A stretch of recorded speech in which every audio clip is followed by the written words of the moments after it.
Hello to everyone joining us. Just to let you know, we'll be starting in a couple of minutes. Just a couple of minutes. Thank you.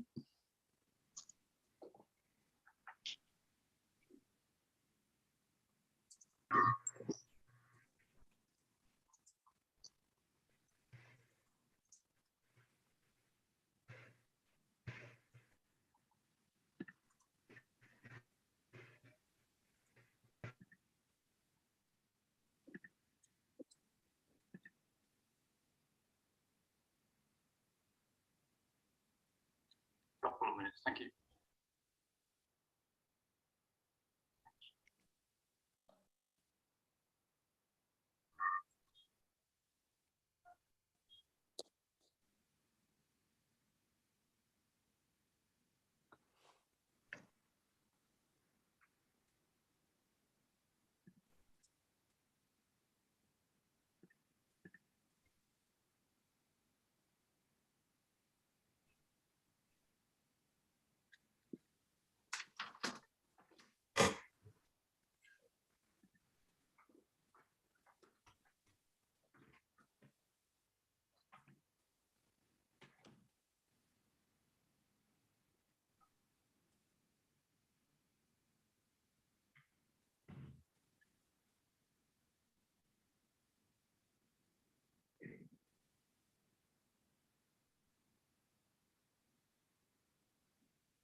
Okay, Paul, over to you.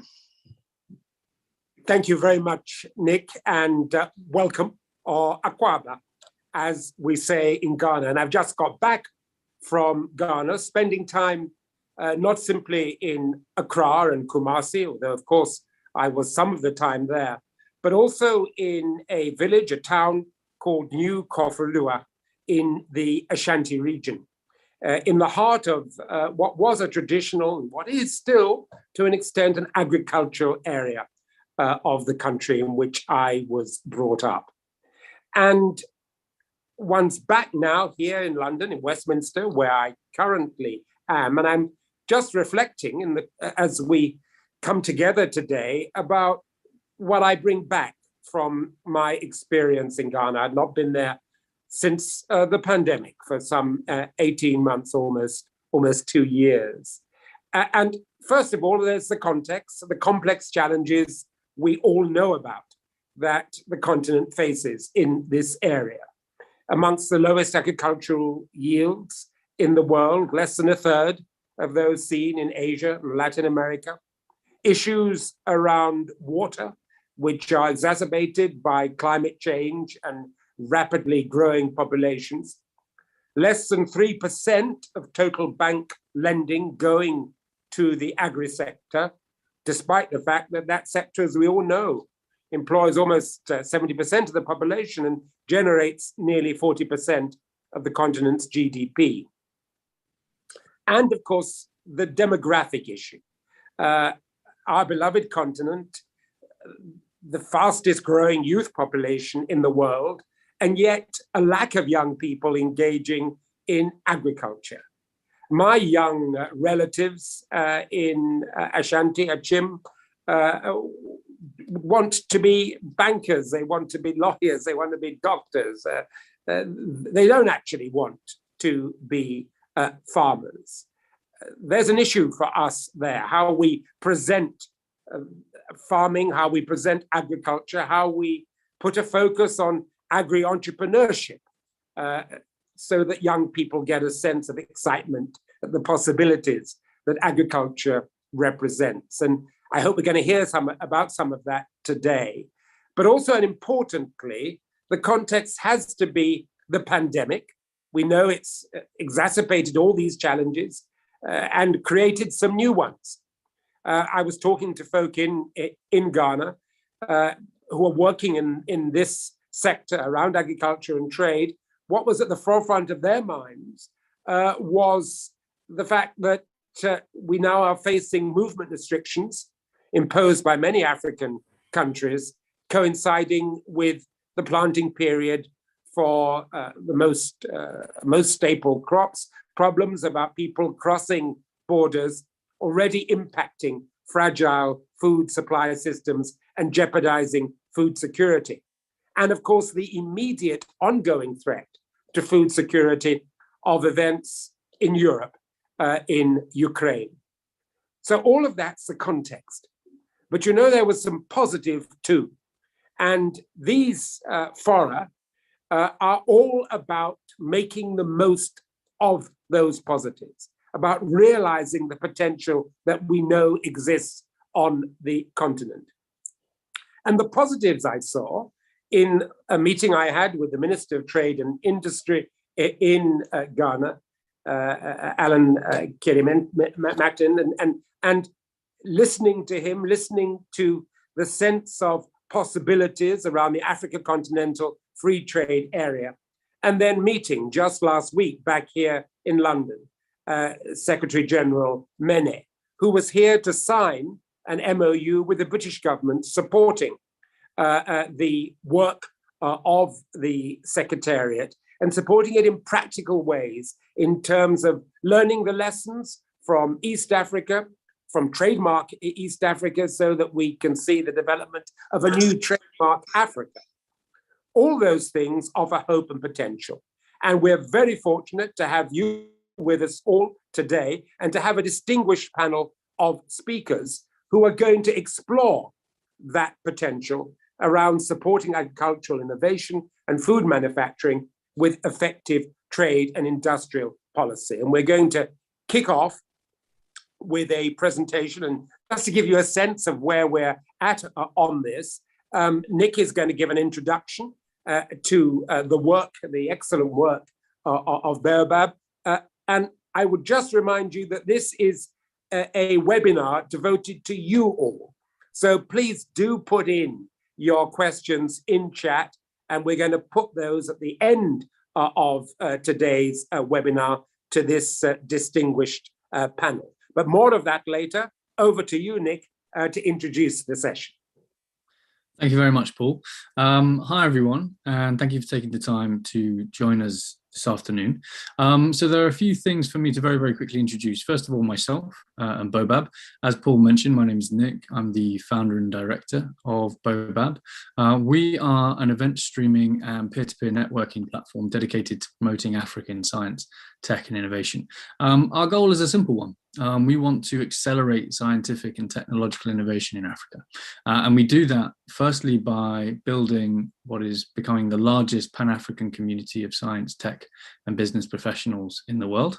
And secondly, by working with a diverse range of clients and supporters to design and deliver events and campaigns that explore complex challenges, identify solutions, and promote cutting-edge innovation from Africa and around the world, crucially acting as a catalyst in bringing our community together. And one such campaign series is the Africa Agri-Tech Development Forum, the event we're attending today. And the motivation for this came about because, you know, despite the rhetoric, the policies, the strategic framework, the path to scale for African agripreneurs is often a very, very difficult one that we all know the pandemic has made an awful lot harder.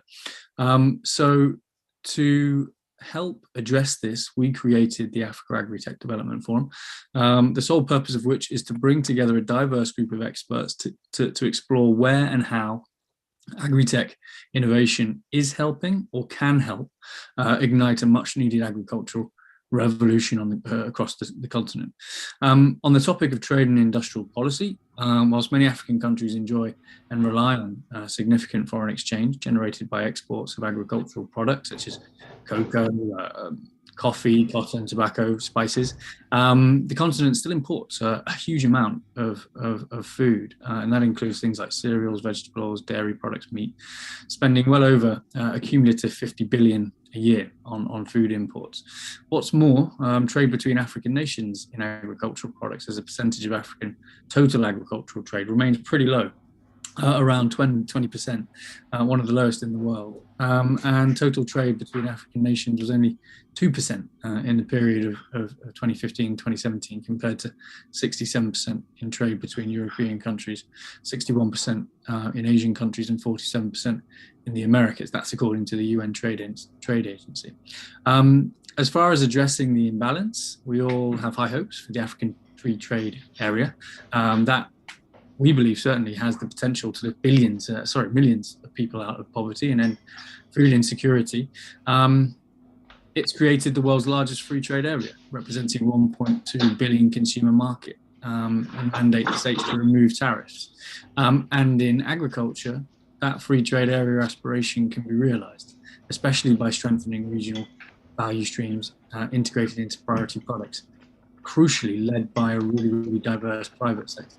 And in this fourth event of the Agri-Tech Development Forum, we'll explore the channels through which trade and industrial policies can help launch a renewed, job-rich and sustainable development agricultural agenda in African countries, one that leverages the immense untapped national and regional potential, one that enables homegrown innovation to thrive, and opens up new opportunities for local businesses to create new and better jobs.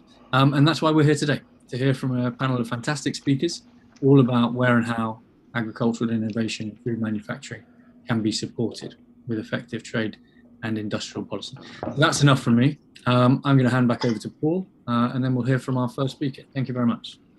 Thank you very much, Nick, for all you've done in founding this forum and for setting the scene as you have.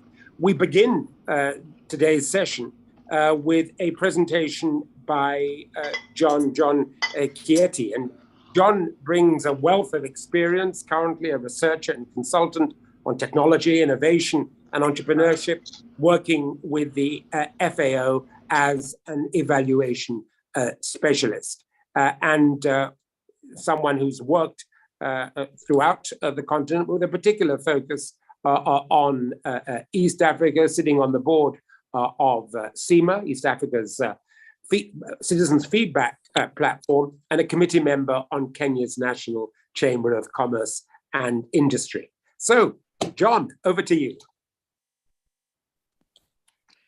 Thank you, Paul. Thanks for the nice introduction, and thanks for the opportunity to speak at this forum. I'm hoping to say a little about what I think about scaling out digitalization of agriculture in Africa. I'll be hoping to have it more research-driven, evidence-driven from recent research. Otherwise, in the recent years, I've been involved in the evaluation of projects that are intending to increase to harness the technology in agriculture through big data, through innovations in statistics at the higher levels, such as with the FAO's food security interventions, and even with startups. Recently, I've also been in the last 5 or so years, I've been involved heavily in research about the scaling out of digital services for agriculture and digital platforms for agriculture. So I think that I probably have some things to share in the next 8 or so minutes. So I'll start with what I think is a thriving digital economy across Africa, which can be seen in the level of investments that are going into African tech startups. That this graph is drawn from data from Partech Partners Africa. They annually produce reports on VC funding for tech startups in Africa. This one is for deals that are 200,000 US dollars and above. And as you can see, there seems to be an increasing, almost exponential growth in funding for startups in tech in Africa. And the leading countries here are Nigeria, South Africa, Egypt, and Kenya. You may see the curve is almost it's almost like a hockey stick curve for Nigeria and Egypt. A bit of stagnation in Kenya, but this shows us that there's quite something happening in the digital economy, with so many investors making these deals that are significant, more than 200,000 US dollars. One thing that I noted as I tracked these numbers is that it's mostly fintech. Fintech actually for 2021 it contributed about 63% of the amounts of the investments. But the other sectors are also doing well. For instance, but agriculture in particular has been a bit of a problem. Sometimes it's high, sometimes it's low. For 2021 it's around 3%. But by and large, there's something going on in Africa as far as digitalization of the economy.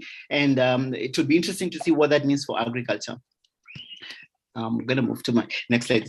Just to take a deep dive, a small deep dive in Kenya, for instance. The status of the digital economy is such that you see something is going on when you see 98% of people have SIM cards, 94% people using mobile money.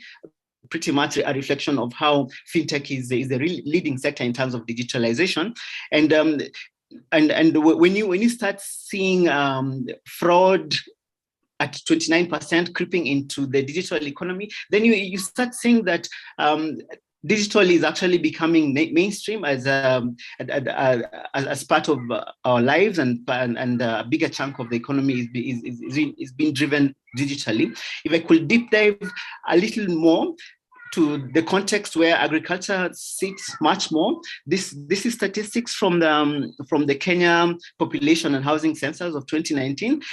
We can see there's something going on in terms of people owning mobile phones. So technology adoption is increasingly high. But then you can also see that in terms of access to using the internet in a typically rural place like this county within Kenya, where most of the agriculture happens, especially the production, then you can see this uptake of internet access to the internet is quite low. Access to electricity that is required to power some of this digitalization is quite low, and even for those populations, you see that uptake of the e-commerce and aspects of the digital economy is still low when you go to the rural sides of the country. So there's huge hype and huge promising things, but it looks as if much of this is happening in the city, and it could be in the city and towns, and some of it could be attributed to the fact that most of the educated people are moving to towns, as had been as can be seen of some kind of a brain drain from the rural areas where there's agriculture to the towns and the cities. And if I could proceed a bit, when you look at some of the tech startups and some of the companies that only born recently that are driving the digitalization agenda. For instance, this startup called Sandy, and I was privileged to work with them in a different business in 2011. 2014 is when they launched this business that's mostly in the logistics sector. And currently, as I speak, in 2022, it's quite a big business having attracted huge billions. I think more than a billion. Let me say billions of funding in terms of equity funding. So, which is a sign of growth of tech startups and hence increasing digitalization. But one thing I would like to emphasize here is when you look at this timeline, 2011 is around 10 years ago is when they started the most basic form of whatever solution they had. 2014 is when they started having a real thing that was growing. So it looks to me as if the digitalization agenda has to be looked at with a long horizon, not just the next 2-3 years. When you look at some of the startups in agriculture, right now we can talk big of Twiga Foods, Farm Crowdy, and other companies in Nigeria and Kenya and Agro Center in Ghana, and you can see those have become big. But when you look backwards, you look at fallen startups, failed startups such as M-Farm and Tula and others spread across the continent. And that's when you look at the timeline 2011 to now. Many startups have come and gone, but then when you look at some of the ones that are becoming successful, the companies in tech in Africa, like Trigger Foods and Farm Crowdy and others, you'll realize that they're actually building out of lessons learned from the failures of the likes of Tula and MFAM. So it's good to look at it as an ecosystem that is growing with a couple of casualties in terms of companies going down, but landing on behalf of the ecosystem. If my recent literature survey about digital agriculture led me to propose 4 buckets of digital services for agriculture, ranging from production level to market coordination to digital finance, and the other one, which is macro level intelligence. And one thing I like to note here is that even as I spoke to farmers more recently, it appears to me as though this bucket of market coordination and information services seems to be the most important one in terms of prioritization, because farmers keep asking us, fine, you bring us a great digital solution for helping me improve my productivity using certain new technology. You give me some nice, interesting loan propositions or credit and insurance propositions in digital finance, but you're not providing me with a pathway to the market, which is the pathway to me making money, which is the pathway for me wanting to take that loan to actually make increase my productivity. So at least first prioritize my access to markets, guaranteed markets, because even when I produce very much using these digital tools for increasing my productivity, there is a market glut or something like that, or certain inefficiencies in the market. So it seems to me in my ongoing research that market coordination and access to markets linkages is one of the huge opportunities out there. This matters most because I'm running out of time. Sorry, I'll have to cut myself short. So it matters. It matters that there is increased digitalization of agriculture because agriculture is Africa's most vital economic sector.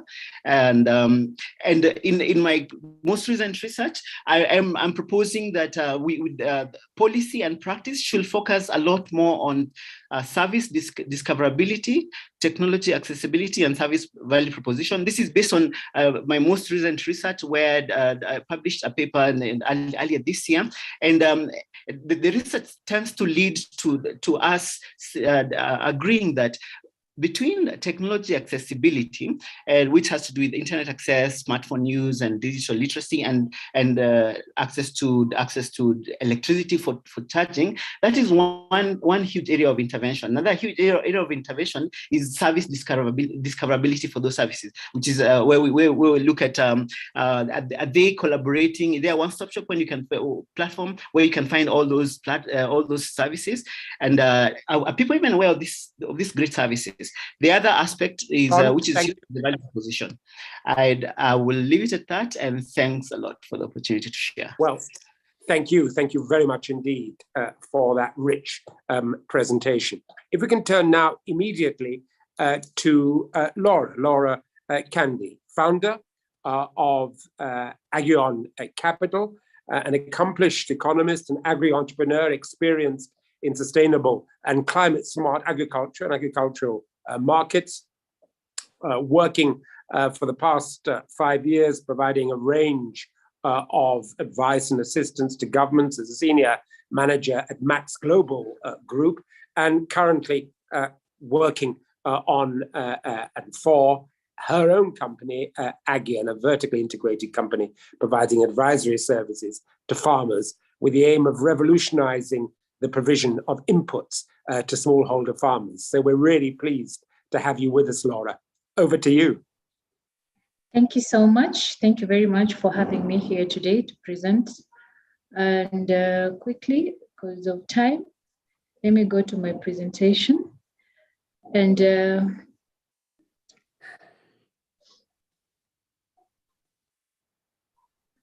okay. So yes, I'm the founder of Agcon Capital Limited, and I'm also a farmer. I've been working with several farmers, And on my today's presentation on supporting agricultural innovation and manufacturing with effective trade and industrial policy, I begin by saying who we are, what we do as a company. We are integrated company supplying quality crop inputs and doing capacity building, and also connecting our smallholder farmers to the last mile, whereby we're trying to connect them to market, to financial institution, and other to government agencies. And that's a bit introduction of who I am. Now, on our current situation as a country on agriculture is central to adaptation and mitigation of climate change. This is well recognized in the Paris Agreement, where many developing countries, including Kenya, prioritize agriculture as one of the critical sectors for the realization of the transformation to climate resilient development pathway. And to achieve this as a country, there was a research that was done, and several approaches included document review and key stakeholders consultations, which were used to establish the status, comprehensive trends, trade policies and strategies, adequacy of response measures, and their coherent to existing policy measurements. Reporting and verification, monitoring and evaluation framework were put in place. And as a country, Kenya has made significant progress in modernizing and transforming its agriculture sector to an innovative, commercially oriented and competitive sector.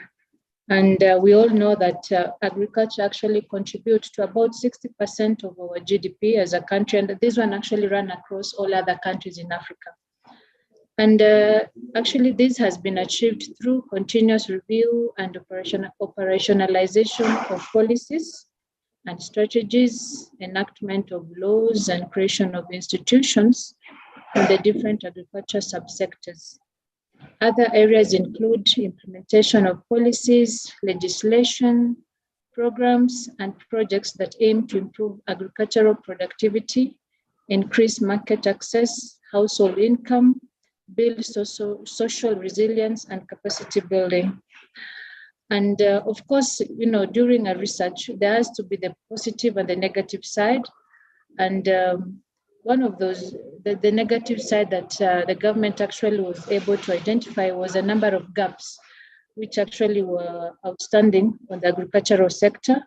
And this one includes things like quick and poor cooperation and coordination within and across the subsector at national and county level, limited technical capacity to fully implement the policies, legislation, and programs, and delivery of competitive projects to attract financing, lack of well-coordinated and elaborate databases with well-defined data and knowledge, and lack of information, weak political goodwill, and this one actually ran across most of the countries in Africa. Other gaps include, very good policies and legislation on paper, but not much progress in terms of practical implementation and limited mechanism to coordinate and align the agriculture devolved and national function. So therefore, there has been the need from the national government and also the county government to fully integrate innovation, trade, and agriculture actions in their annual budgetary. And actually, this one can be seen on the, we call the Maputo Declaration, whereby majority of the African states presidents, they were told to at least set aside 10% of their national budget on agriculture. And it has actually been working very much, and especially to our country. So as a company, what we're trying to do to ensure that we're able to promote innovation technology in agriculture, we have been able to have our own application where we are doing, we are having several several applications on that platform, whereby farmers can be able to log in and be able to see things like prices, availability in the market, things like financial institution whereby they can go and get loan.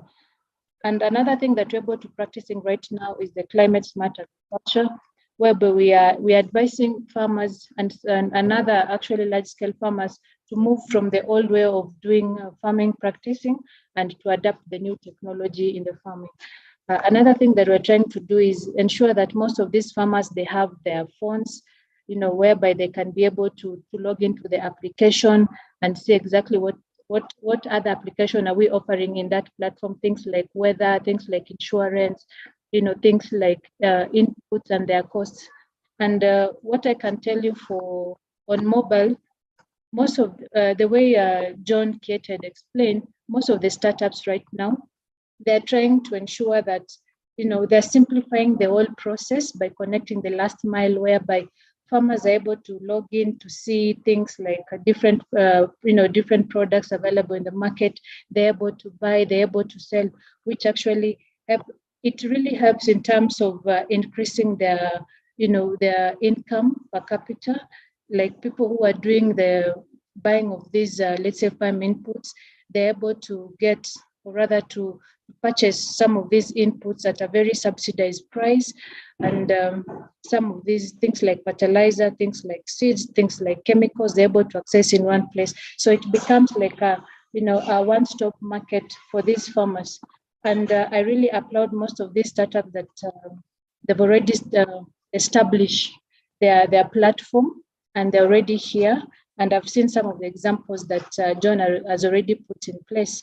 We're also trying to ensure that we have extension officers on the ground, because you see, without having extension officers, these farmers are not able to actually get the exact knowledge that they need in terms of maybe what kind of technology that they really need to apply in their day in, day out activities in the farming. And also we normally have field trips and we organize field events where farmers can come and interact and exchange ideas, you see, from maybe one cooperative societies to the other, from one government to the other. And I've actually elaborated what we really need to do as a country. And I think it should also run across when it comes to policy. We have I've illustrated things like the policy area that we really need to focus on, and I'll mainly focus on the agricultural policy. And on agriculture, we have, of course, the incentives area. And I really appreciate our government, because like right now, they're trying to subsidize part of the inputs, things like seeds, things like fertilizer, so that everyone can be able to access them. Because, of course, with the Russia-Ukraine war, most of these things actually are skyrocketing in terms of prices. So our government is coming in and trying to subsidize most of these things. And you see, eventually we're able to see things like innovation, things like new technology putting in place. And that's why even we're having other partners. We're having even the private sectors coming in and playing a very big role here. And actually, at the end of it, things like productivity and sustainability is actually what is going to be realized. And other things I can say is capacity building, whereby we really need to train most of these farmers, because you'll find that most of our farmers are not that literally, they've not even gone to school. So by the fact that we really need to ensure that we have more people doing the training in the most remote areas.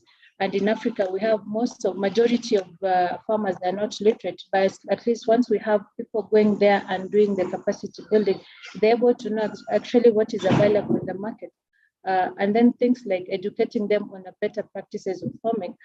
That way we'll be able to ensure that they're able to pick the right methods of farming that are supposed to be used, and eventually to realize, the output of their products. So what I can say is right now we are trying even to encourage most of our governments to strongly and support these startups in Africa, and especially the ones that they're trying to put technology in agriculture, so that we can all embrace agriculture and to eventually increase the food production. So I think that is what I have for today. Thank you so much.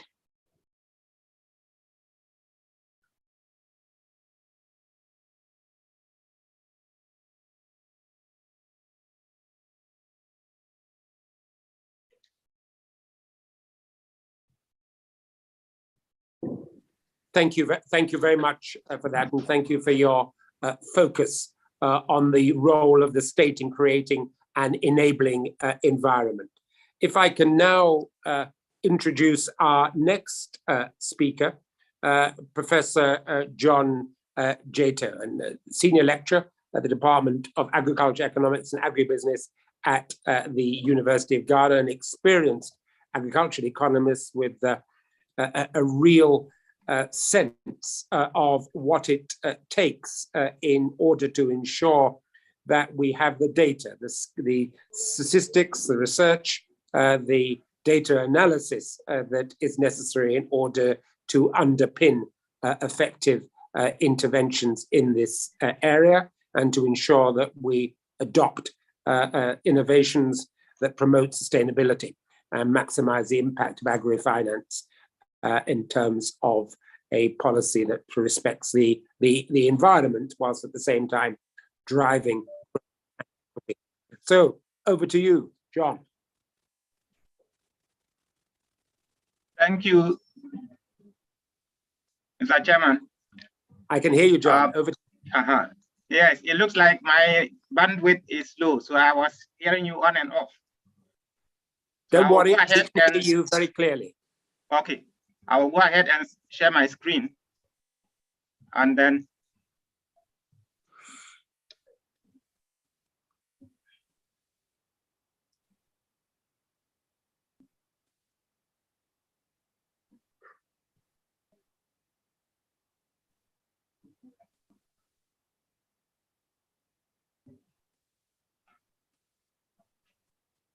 okay. Good afternoon, everyone. And thank you, Mr. Chairman, for the generous introduction. I am an agricultural economist, and as you already said, I work with the University of Ghana. This afternoon, I'm joining you, and I'm excited about that, to share some thoughts on transforming agriculture for progress against poverty and food insecurity in Ghana. Ghana, within the current medium-term development framework, aims to use agriculture as a rural transformation. In this presentation, I will talk briefly about Ghana's agriculture, the linkages with poverty and food insecurity situation in Ghana. And then in the context of the performance that the agricultural sector has displayed over the past 5 years or so, and also in the face of the COVID pandemic, we want to now go ahead and try to propose some of the policy areas that Ghana could use or could.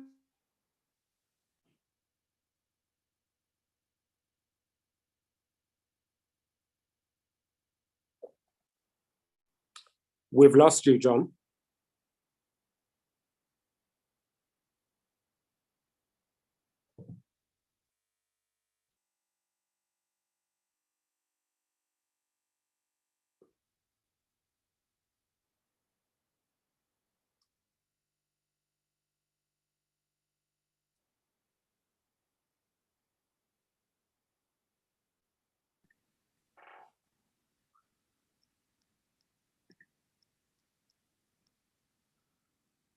It does look like we've lost John, doesn't it? Yeah, I think we have.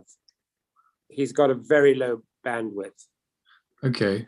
Rather than waste time, I think we should probably move on to our next speaker and then try and bring John back as and when the bandwidth permits. So if we could turn to you, Ife Umuno, are you there? Yes, you are. Good. Co-founder, co-CEO of Nourish Africa, someone who has worked with that organization, which serves as a hub for entrepreneurs to accelerate their work and connect with funders, markets, talent across the continent, a really important portal. And Iffy brings a wealth of experience with that, as well as a sound academic background from the University of Cape Town and the University of Warwick, where she got her master's. So over to you, Iffy. Thank you so much. Good afternoon, good morning, depending on where you're joining us from. I'm just going to share my screen. I hope you can see it. And I'm going to really take a step back. I know we've had lots of discussions around technology and ways to ensure that we can really drive that within the agriculture and food landscape. But I really think it's important to try and frame why it's important, the key actors involved, and how we can do so. So starting off, I really wanted to emphasize how naturally endowed we are as Africans and in Africa for agricultural excellence. When we look at our population, our land, the food we consume, as well as the connectivity within Africa. And one thing that is very, not as known to others is that over 475 million people in this region have internet access, so will have internet access by 2050. And this is a huge opportunity for us to really cascade or catalyze any digital innovation. And for many people, we think of large, grand ways to integrate digital technology. But if you think about smartphones, or just phone technology, access to internet, this is a huge opportunity for us. We also know that 27% of people will have access to 4G by 2050 and 3G, 5G. 3% of us would have access to 5G in the next 4 years. But with all of this said, we still have issues when it comes to SMEs scaling their businesses. They have limited access to data, inefficient business models, difficulty finding talent, access to market, poor networks and systems. And the list really goes on.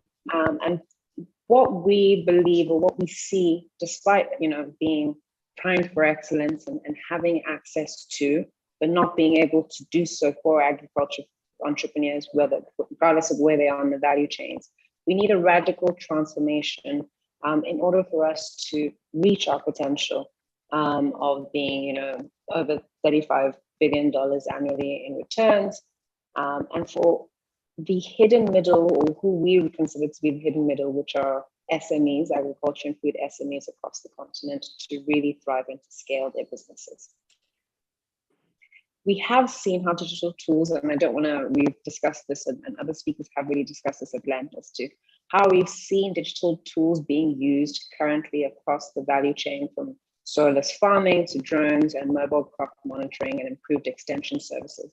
But this is really limited to a few, and we need to find ways to really scale this up. There's been a book released recently by Ndidi Nkonkwo, and I thought this was really important to bring out because it highlights the different elements required by SMEs, in particular and agripreneurs, and this is the area that we work in, because when we look at the agriculture and food space, oftentimes we talk about farmers, we talk about last mile operators, we discuss retail and so forth, and big businesses, but we often leave out SMEs, who contribute to 80% of, who handle 80% of the food that we consume. And when we look at their business models in particular, there are aspects missing, such as leveraging data and innovation and technology and innovation, as well as shaping the ecosystem. And through this, we have really realized that there is a place and an aspect that are critical to agriculture and food entrepreneurs, being a centralized aspect where not only can they access data and resources, but they're able to partner with one another to scale. And they're able to access information around technology and innovation, and this is what Nourishing Africa aims to do. We are a support network aimed at providing access and opportunities to agri-food SMEs, really with the mission of seeing ourselves being food secure and net exporters of food to the world by 2050. So as I previously said when I started, we see no reason as to why Africa cannot be the breadbasket of the world, given our natural endowment to agricultural excellence. And what we do through our network is that we provide access to and resources to over 1,600 agribusinesses across 37 countries in Africa. We provide data, knowledge, and information, cutting-edge information, so that these agribusinesses can make data-driven decisions. And we provide opportunities ranging from funding to advertising opportunities and so forth. And what we've seen through our network is work that is being done that is leveraging Agri-Tech technology innovation in their work, starting from Cow Tribe, which delivers life-saving animal veterinary services to rural farmers through USSD codes, again, through utilizing cell phone, internet connection, and use of cell phones, particularly in rural areas, all the way to Twiga, which leverages technology to connect fruit ecosystems to informal vendors, from informal vendors to urban areas. But we need to see more of these types of businesses scale. And through our work at Nourishing Africa, we're really trying to drive and increase the capacity of SMEs to be able to scale their work and ensure that they're able to provide and supply more within their business models. An example of this is through, for instance, our Youth and Agri-Food Export Development Program, where we've partnered with the Nigerian Export Promotion Council in Nigeria to train young agripreneurs on being export ready, to try and get them not only finance investment ready, but in a position where they would be able to export their products, providing further market linkages for many of them that would ordinarily not be able to do so. And we also wanted to ensure that this is a project for young people so that we can ensure that there's sustainability to it. And this project, similar to many of the other projects that we've had, really aims at ensuring that we provide markets to agripreneurs, because that's one of the big issues that we currently find ourselves in, that we talk about investment and how there's not enough money, for instance, but then then we talk about, there is a lot of money, but entrepreneurs are not investment ready, and there's always a back and forth. And what we're trying to do is solve issues in both ways, and saying, let's create markets, but train entrepreneurs to ensure that they're able to access and have the ability to access the markets as well. So in closing, I think there are a few critical steps that we all need to take. And the first is for private sector to invest in SMEs, to harness their power, to advocate for a level playing field for African SMEs. We also ask that governments create an enabling environment for these SMEs to thrive, but also for them to enable private sector to really push forward and be able to create an ecosystem where these SMEs are competitive, where they're able to thrive. And then we ask African food enthusiasts to buy proudly African foods, tell positive stories. We always know, negative stories run faster than positive ones, but for us, it's important to showcase what is being done by these African entrepreneurs. And then we ask the entrepreneurs themselves to partner to scale, to tap into the ecosystem and to keep pushing. Thank you very much. Thank you very much indeed. And thank you for highlighting, as you have done, the importance of supporting young people to engage in agriculture and the agricultural economy, and the exciting results when they do. If we can now turn to Dr. Wale Fatumbi, who is the Senior Technical Cluster Leader and Innovation System Specialist at FARA. And Dr. Wale brings a wealth of experience as an agricultural researcher and development scientist with a real sense of what it is to bring about systems transformation, to promote soil fertility, and to enhance the use of technology in farming systems. So over to you, Dr. Wale. Looking forward to hearing from you.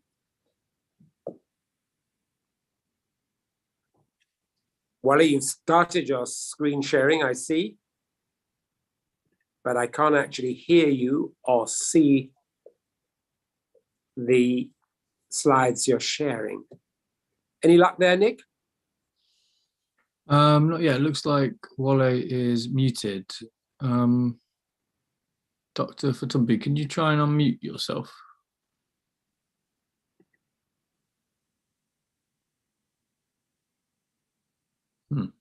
Well, he's working away. While he is working away, I'm just going to get some of the questions that are appearing on chat. Urge more of you, please, to put your questions up there. But a question, if I might, put to the panel, which is about how you actually ensure and support access to markets that enable farmers to actually earn a living.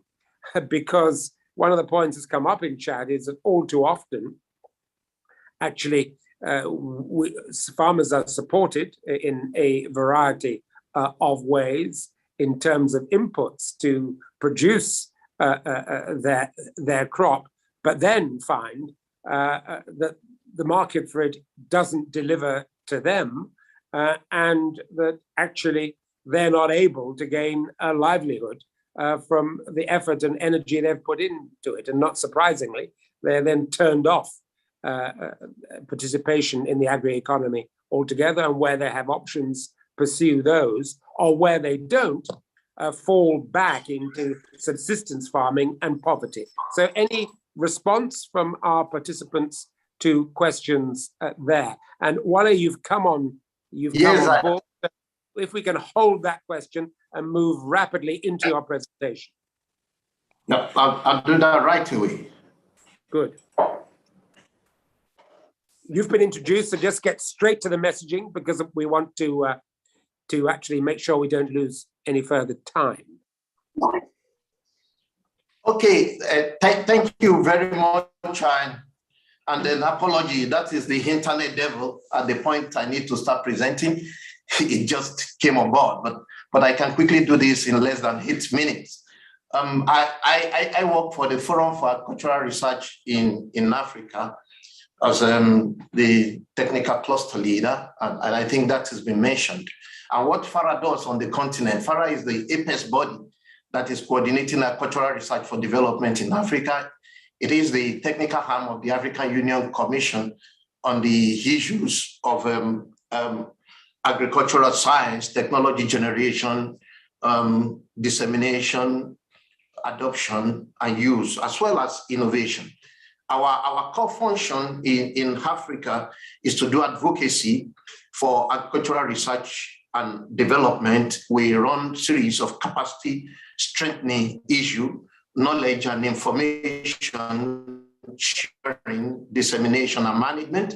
We foster partnership at all levels, and we are the Continental Observatory. We do a lot of analysis, come up with foresight, and then we run the science agenda on the continent. What I briefly want to talk about is the central issue that is preventing the development of agriculture in Africa. And I want to bring it from more than 2 decades experience interrogating the same subject and coming up with models and initiatives. You will agree with me that even those who are in school more than three decades ago, that the problem of agriculture still resonates around the same issue: low productivity, yield gaps, incidence of pests, new pests and diseases. And in recent time, the issues of climate change, COVID-19 pandemic, and economic downturns has exacerbated all these issues. Now, it's our role to generate solutions, but carefully look at the problems, okay? The problems can be split into 2 categories: technological issues and institutional issues. Oftentimes, we concentrate on technologies, and the youths are also getting into this technology hype issue. I'm not saying it's wrong, it's very nice. Come up with ICT method, transformation, data issues, and related things. But I have discovered in the last 2 decades that institutional barriers, they prevent us from getting benefits from the best technologies. And so over the years, we have actually pushed out very nice models that instead, that they have potentials to change the situation, but because of institutional issues, they make the farmers poorer.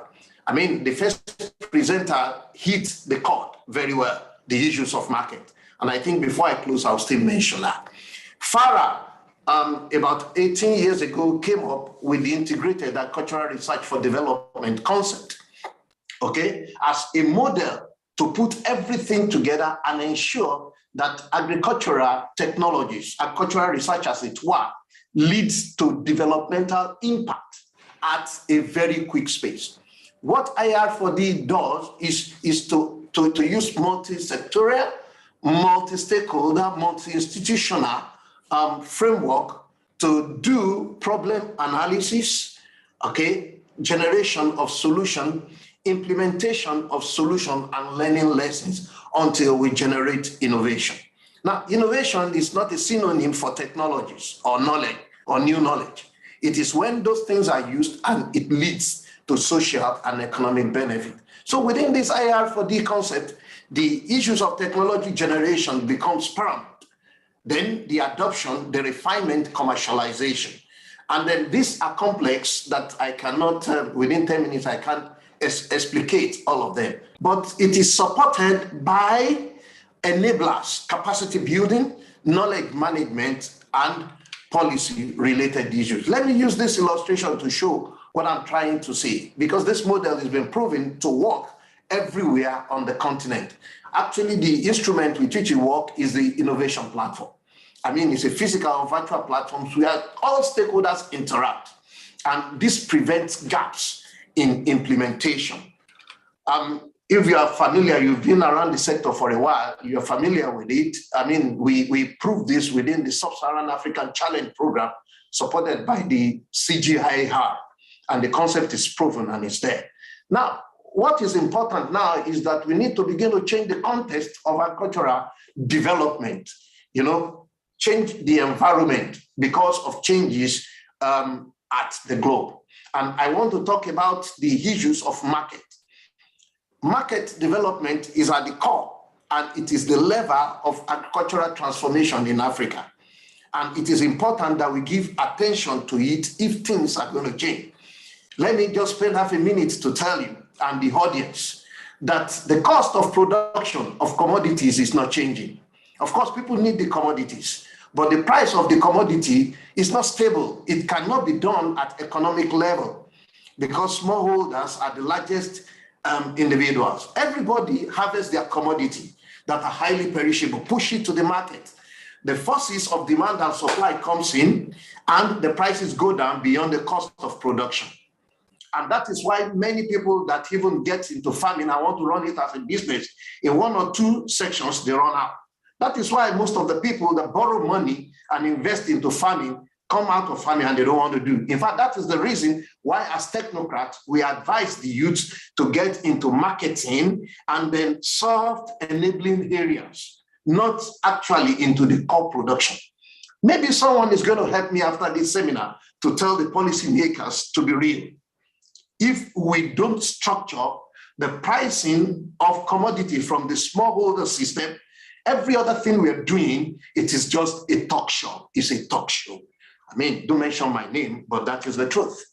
So, I mean, Africa needs to begin to bring in interventions beyond production. And this is what the IR4D concept is saying, is doing. And where it is implemented, it's delivering the goods. You know, we need to begin to change the face of Africa. And look at this illustration I'm trying to use here. I mean, change it to what works. The whole market scenario is changing towards a supermarket type of system. And Africa needs to wake up. Then you are going to ask me, how do we do this? Use the innovation platform model, and it works. FARA is doing this at the continental level, working with the sub-regional organization to ensure that this works. And what we do is what a few others have talked about. We facilitate capacity development through the innovation platform. We establish agribusiness incubator where the right capacity can be developed. Then we facilitate linkages to agribusiness portal. Many of the speakers today, they have talked about different portals that they are creating. Within the knowledge management framework in FARA, we bring this portal together and we facilitate linkages, possibly interoperability of the different platforms. We facilitate linkages with South-South within the South-South partnership for exchange of knowledge and technology. I won't do this. Let me conclude at this point with the listener that the needed change in African agriculture is rooted in the quality of its science on one hand and the integrity of the institutional arrangement. This is really, really very vital. I mean, the potential to boost intercontinental trade, of course, African Union is working strongly on that now. Okay, it's a big advantage for the ongoing system. And then possibly we need to capitalize on this to boost the economies of the countries within the continent. FARA proposes to use the IR4D principles and the innovation platforms for the implementation of action at the country level, at the maybe county level for people in Kenya, state level for people in Nigeria and Ghana. And this is proving to work because it brings stakeholders together to interact and to jointly run agriculture as a business. The beauty of that is that the end user is already on the platform and it follows the business pattern. The farmers is also there. So the conventional issue of I can't get the supply, that is why I'm pushing the government for importation, is no longer there, because the problem is I can't get the supply. Then the supplier said I can't get market. We eradicate it with the innovation platform concept. So capacity of the country actors could actually be developed by the different models that we have pushed at. I think on this note, I want to stop. I hope I exhaust my 10 minutes. Thank you very much. Thank you very much indeed, Walid, Professor Fatumbi. And I just want, as we broaden this out now into a discussion. Oh, sorry, Paul, to interrupt. Is Professor John with us? Yes, John is back with us. So we're going to try and see his presentation.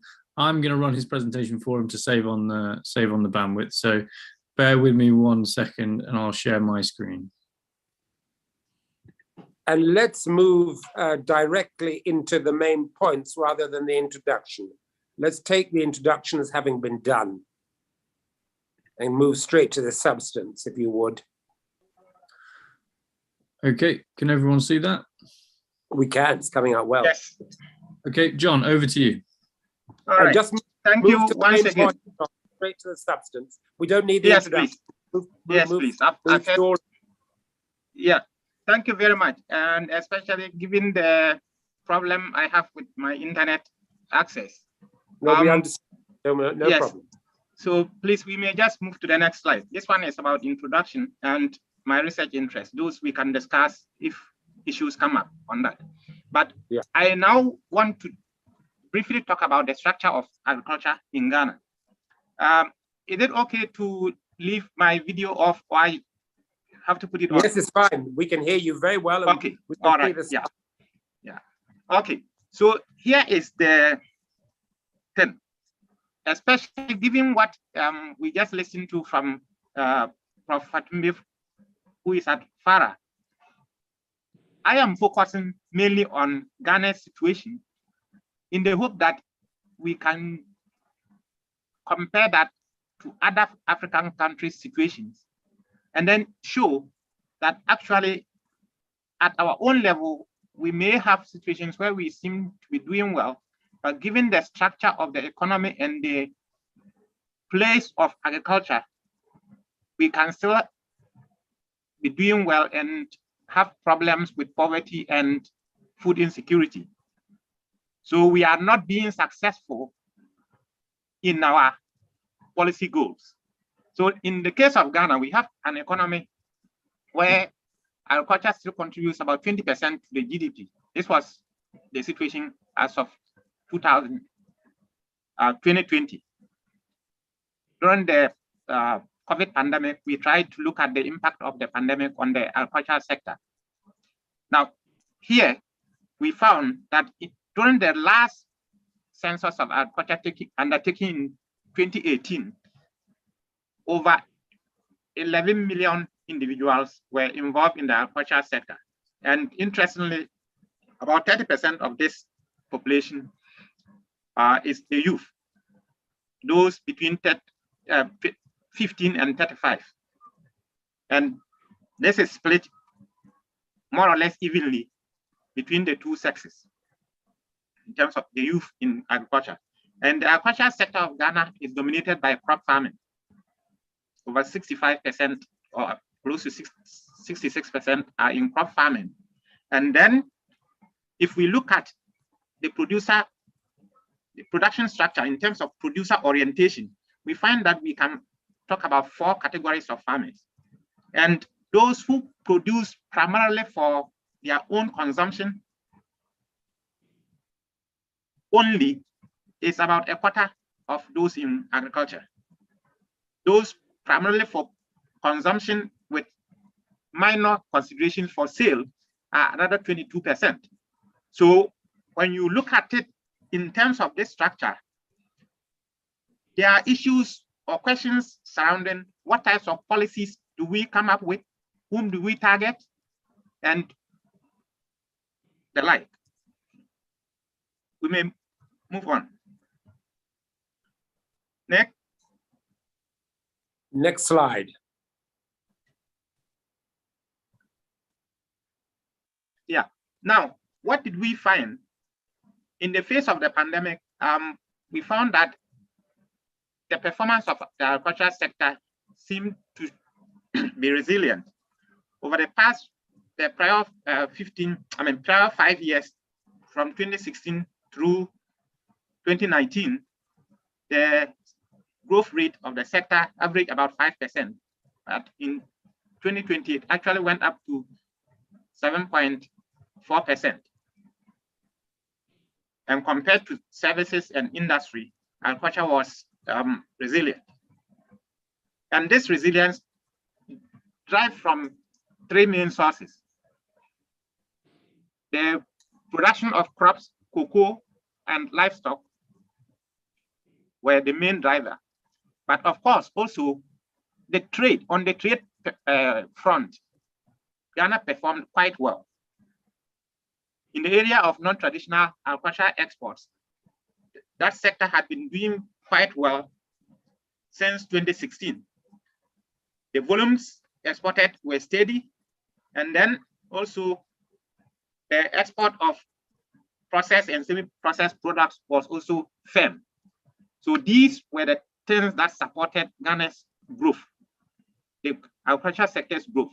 However, we can see also that when we look at the Ghana's trade, the merchandise exports had very little manufactured goods content, as low as 11% in 2017. And actually, in 2018, it was 5%. This compares poorly against the sub-Saharan African average, which was about 27%. So if we look at this, we can see that actually, well, the sector may seem to be doing well somehow, but the nation could do better. Next. And there are pieces of evidence to suggest that there is a lot of room for improvement, or there's a lot of potential for Ghana's agricultural exports. If we look at it, Ghana is doing very little in terms of exporting or trading with other countries in the African continent.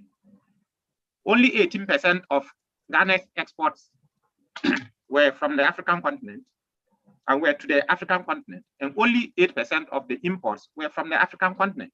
So you are looking at a very unbalanced trade pattern when actually we are seeking to champion the cause of Africa. And we are actually hosting the African Continental Free Trade Area Secretariat. So it tells us that if we were to come back home, we actually could do a lot there are two other pieces of evidence. The Oxford Business Group found that there are some crops or products that they could describe as having a very high potential, but they remain unexploited. Cashew is one, fertilizers is one, shea nuts is one, processed cocoa products.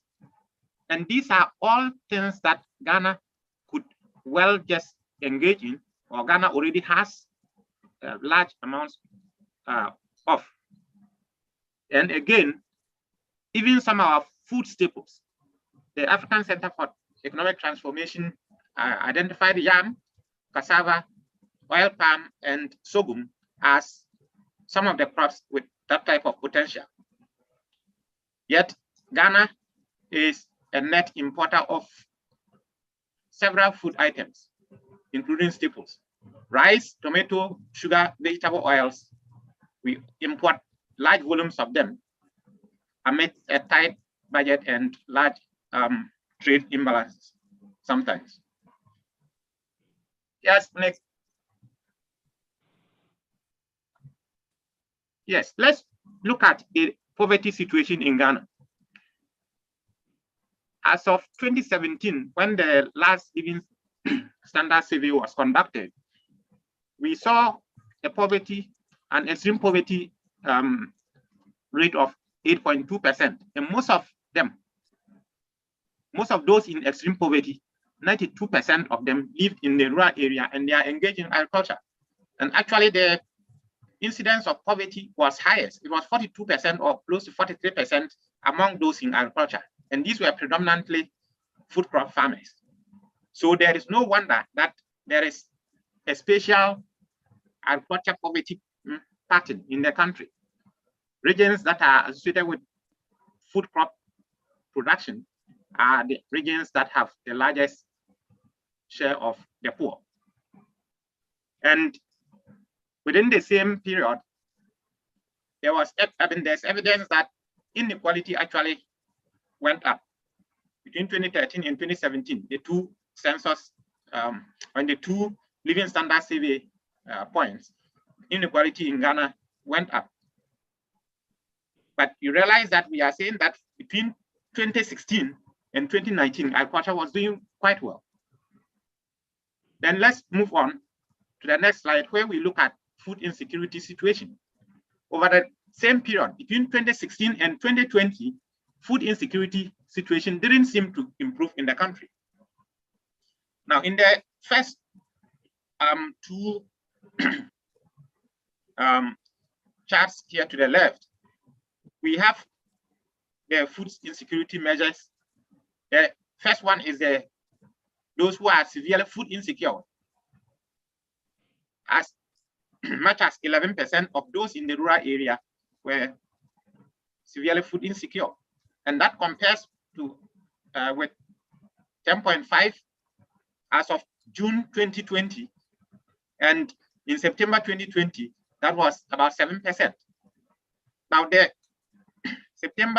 the 2020 survey was conducted purposely to monitor the food security situation during the COVID pandemic. But if you look at the averages across this chart, you find that essentially the food insecurity situation hasn't improved between 2016 and 2020. Next. Now, so here I try to recast the focus of our medium-term development policy framework, one of the pillars in that policy, which is agriculture for rural transformation. And to address this question, I think much of the information that Professor Fatumbi spoke about, especially the issue of the institutions and the other things that policy makers need to address, come to the fore, or they add to these things. But what I present here are what we describe as the basics, which we are not getting right but which we need to get right if we are to be successful at transforming agriculture for rural, for using agriculture as a tool for rural transformation. The first is to reorient our approach. First, the extension services have to be reoriented in order to position them to deliver modernized agriculture. We need to take as a basis the census of agriculture and then compile an active and clean database of the actors in agriculture, particularly the farmers, and then according to their categories and according to their needs, and have the courage to design policies that are targeted. Many times we talk about small-scale farmers, but who is a small-scale farmer? Is it about the land size or the farm size? Is it about the output he's generating? Is it about the income he's generating from farming? What is it that makes us call somebody a small farmer? We need to address those and then try to redouble our efforts at promoting and enforcing the use of standards. The lack of use of standards is one of the reasons our agriculture continues to remain backward. This one is in line with what Fatima showed in terms of the marketing, how marketing and processing or handling of agricultural produce is done in our system. We need to reinvigorate the regulatory system and promote the use of science in agriculture. Here, there were a lot of adaptation strategies that farmers and other actors in the agricultural space adopted especially under the lockdown, to keep their activities ongoing. And those are sorry to interrupt, Professor Jatal, but you're now running over. Could you please summarize your presentation? Thank you. Okay, all right. Thank you very much. This is actually the last slide. And the last point I want to make is that we have to try to adopt an inclusive and participative value chain, commodity value chain approach as much as possible, and focus on three main areas: productivity improvement measures, post-harvest management and value addition, and trade and market development or expansion. Thank you very much for having me. Thank you very much indeed for that presentation and for overcoming some of those real technical issues. If we can actually begin the discussion by focusing on the point that you made on that last slide about technical innovation. And the question that's come up from the participants, from Antoinette Sala in particular, she asks, is digitalization helping or indeed reaching young farmers and women to enable them to run efficient and productive agri-businesses, whether it's from beans to bars, from field to fingers or fork? So, I mean, what actually do we know? Where's the evidence around digitalization helping young farmers and women? Do I have any responses from our panel on that one? Ife, have you got any response? You've done a lot of work. I think in terms of young farmers, if we speak, talking specifically farmers, we have seen digitization help them in the use of providing information. For instance, in Kenya, you have iCow, which essentially provides information to farmers in their local languages using text messages and USSD codes. And you've seen the scaling and the growth and you've essentially seen cows being able to come to terms in terms of, can you hear me? Yeah, we can hear you. Being able to, if everyone else muted themselves so we can concentrate on what Ife is saying. Over to you, Ife.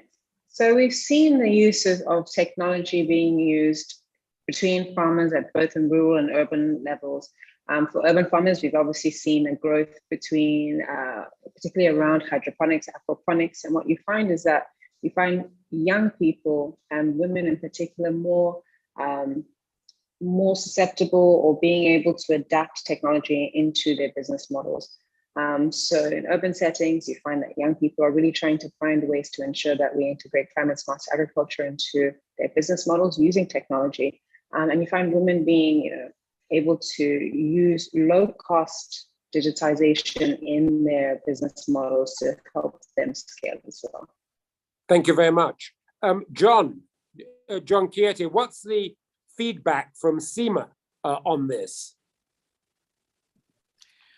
Maybe not so much maybe not so much feedback from CIMA, but that question on whether the young people and the women are actually benefiting, yes, it's a good question to the extent, and the answer, I think, in short, is there's quite some evidence out there, both in research and also in practice, about many services outside there deployed to help improve the productivity on farm. There's quite some evidence, many research articles written, and also a good number of thriving services such as ICA, as has been mentioned. In terms of there's a part on discoverability, and are they even reaching those young people and women? I think there's a problem there. There's a big problem in that a lot of these great services, they're being deployed by entrepreneurs who are low on budget in terms of being able to market their products. They don't have marketing budgets, in as much as some of them are able to have great products. There's systemic problems there around to what extent they can expand their reach in terms of a distribution of their product. So there's a question mark there, which could be solved through if there was a one-stop shop platform where someone could know that I'll discover these services there, or whether the government helps these startups invest more in reaching the market. But there's a more fundamental question of if I increase productivity on farm, that does not guarantee me increased revenue in the market. Have you solved any problems? So they still that issue of increase get me more guarantees to get more earnings if I indeed invest in getting more productivity and better quality. Thank you. Thank you. So the question is there. Yeah. How can we make markets work for smallholder farmers? That's coming up time and time again. Let me just take one particular crop, one particular output of agricultural activity, rice.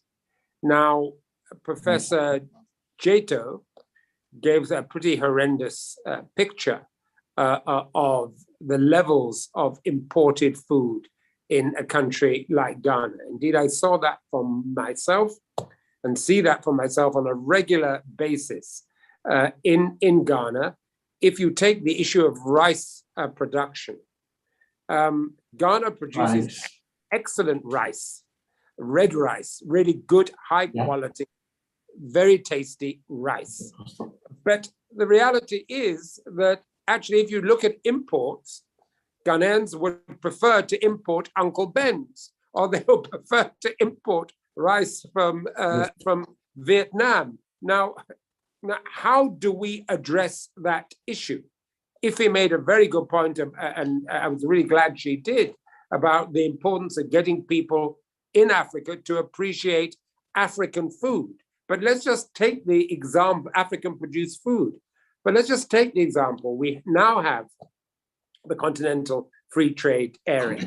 Hopefully, borders will be opening up. What does that mean for rice production? What can we do based on all your experience on this panel, what can we do to give rice farmers at least a sense that they're going to be able to sell their product at a price that will give them more than a life of poverty, but actually enable them to enjoy an enhanced income? So can I have some responses on that one, please? practical examples of what can be done in that area. Wale, anything? It's competitiveness. Wale, we can't hear you. You're muttering competitiveness. We want a response. Wale, we can't hear you. Is that to me, Wally? Yes. Or yeah. the professor from Legon University? No, I'm asking, no. Oh, okay. I'm throwing the question out to the whole panel, and I'm starting with you. Take rice as an example. What can we do? What are the lessons out there about enhancing rice production so it benefits local farmers and so that we eat more red rice, we export red rice? It's good, it's excellent quality. Yes. The scenario you describe for rice is the same scenario for maize, okay? Because we produce this across the continent under the different agroecology. But the problem we have is quality and price competitiveness. Okay, my research over years, which I did quite well around the competitiveness, showed that what we produce here is far less. The cost of production is far higher. And so we cannot compete with what is coming from the West, where commercial agriculture. Hold on. I hear you. I hear that argument about tomatoes. We all know that one. Although I don't entirely accept it. But when it comes to rice, I'm sorry, the rice from Thailand and Vietnam and the United States is more expensive than red rice. So what can we do about that issue? Now, please, you need to understand that it is the price at which we get the rice. Delivery price at which we get the rice that you label as expensive is still far cheaper than the cost of production for our rice, our locally produced rice.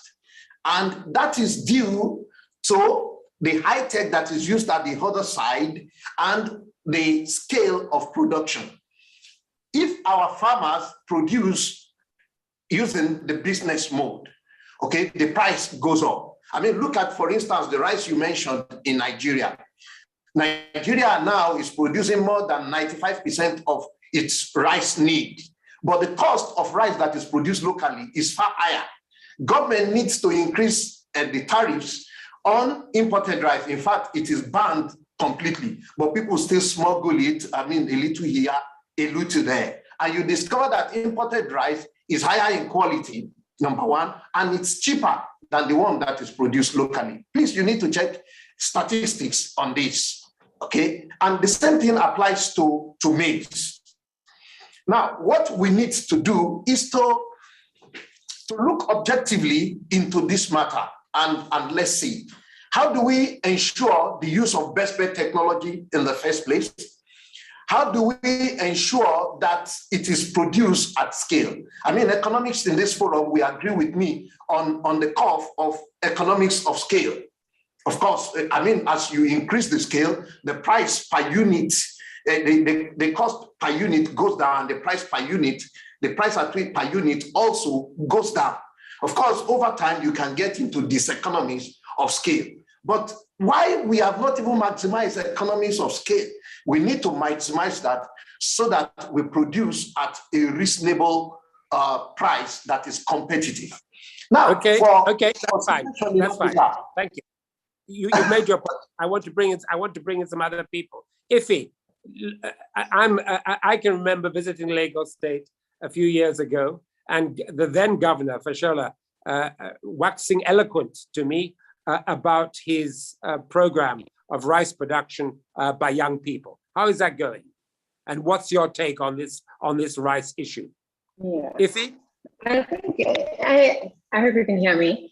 For me, I think I don't know this, what has been said regarding what I said regarding, the cost of production and so forth. But I believe and what I've seen is more around perception as well. When you think about, basmati rice, it's seen as, elitist, it's seen as something that you buy when you have become upper class. And that leads to people being or willing to spend more on imported rice as opposed to great quality local long grain rice. To me, in terms of farmers being able to produce good quality rice, we've seen some that have and some that have not, like any other place in the world. But the difference is that the consumer who would spend more money on rice might do so buying imported basmati rice at double the price of good quality long grain rice that's locally made, that is certified, that has a NAFDAC number, that can compete on a global scale. So despite the back and forth around production and quality, there needs to be a change in perception and buying local, incredible quality local goods, and championing that as the basmati rice of Africa, for instance. Thank you. There you are. Thank you very much. It's about perception, and we haven't got into the battle between Ghana and Nigeria about jollof. So I think that's not unimportant. I don't want to hear Dr. Wale giving his view about that one. I know what he's going to say, but it's been a good, rich, varied discussion. Thank all our panelists. I'm going to ask Nick, as it's now 1:30, just to make a few closing remarks. But thank you all for an excellent presentation. And look at the chat panel, because there's some interesting contributions there from our participants on this very practical issue of how we develop and encourage local markets for locally produced food. Nick, over to you. Thank you very much, Paul. Yeah, briefly, just to reiterate my thanks to the speakers, some really, really excellent presentations and some fantastic insights, as you'd expect from the caliber we have today. Thank you as well to everyone who's attended. Really enjoyed seeing the questions. As ever, we barely got to touch, on some of the other kind of topics that emerged. Time is always against us in these things. But fortunately, we do have another event coming up and in the diary already on May the 12th, Thursday, May the 12th, same kickoff time as today. And really helpfully, lots of the issues that were brought up today, we're going to dive into then. So it's focusing on the challenges and opportunities around training current and future agripreneurs to scale. So we've heard a lot today about the really important role of entrepreneurs, of startups, of SMEs, that missing middle or hidden middle rather, that Iffy mentioned. What we're interested in doing in that session is looking at the barriers that some entrepreneurs are experiencing right now, and looking at the opportunities we have to develop bespoke training packages and programs that can provide the skills agripreneurs need, not just for now, but for the future. When we look at agricultural businesses across other parts of the world, there's a whole new range of skills that we need to prep startups and SMEs for. So that's going to be the focus of that event. We're really looking forward to it. We're going to have another stellar lineup. Registration invitations will be going out soon. It's already on the platform, so get ahead of the game and register now, and we'll look forward to deep diving on that topic next month. Thanks very much. Cheerio. Bye-bye. Bye. All right. Bye. Thank you. Thank you. Thank you.